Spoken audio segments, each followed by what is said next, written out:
Ну, это как бы не плановая, короткая, чтобы вы передохнули. Пожалуйста. Потому что вообще большинство из вас, наверное, знает, что вот это здание, самое большое здание Усть-Усольское, здание духовного училища. Единственного духовного учебного заведения в нашем городе. Хотя первая духовная школа, кстати говоря, где работал Иван Алексеевич Куратов, находилась вон на месте того дома, КНЦ, вот, который мы прошли. Вот. А это вообще здание 1890 года постройки архитектора Федорова Вологодского. Вообще это самое большое дореволюционное здание Усть-Усольское, единственное трехэтажное. Но мы остановились в связи,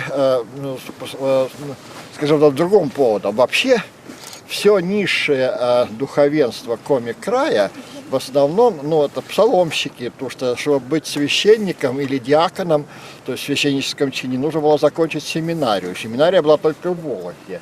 А обычно сперва заканчивали духовное училище. Выпускник духовного училища мог быть либо псаломщиком, служить на приходе, либо учителем. Вот такая, значит. Так вообще-то половина новомучеников в Коми-края вообще-то училась вот здесь примерно. Заканчивали сперва Усть-Усольское духовное училище, потом уже семинарию и рукополагались во священника. И последнее добавлю.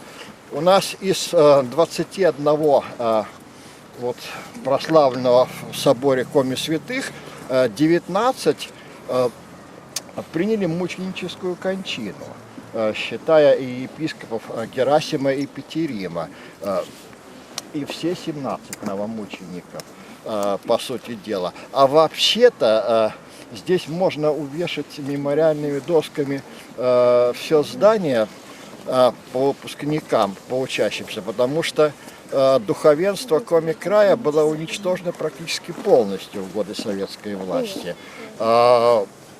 91 священнослужитель, это не полный, наверное, список, и монашествующий, а у нас до революции было 112 приходов в Коми-крае и 160 храмов примерно. Так вот, ну, я, по крайней мере, поименно могу назвать 91 священника, диакона, псаломщика, не считая мирян, и монашествующих, которые были в 20-е, 40-е годы, последний в 45-м, расстреляны, осуждены, ну, кто-то остался жив, но единицы вышли из лагерей.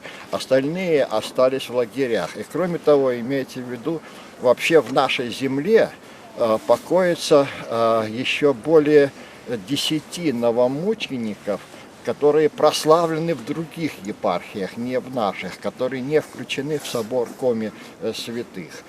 Более 10 это те, кто расстрелян в лагерях, как и епископ Иоанн Пашин, те, кто погиб в лагерях, осужденные на других территориях.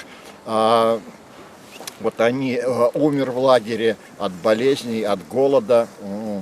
Вот они, таких еще более 10, это вот я насчитал. Они каждый, вообще, честно говоря, день новые появляются.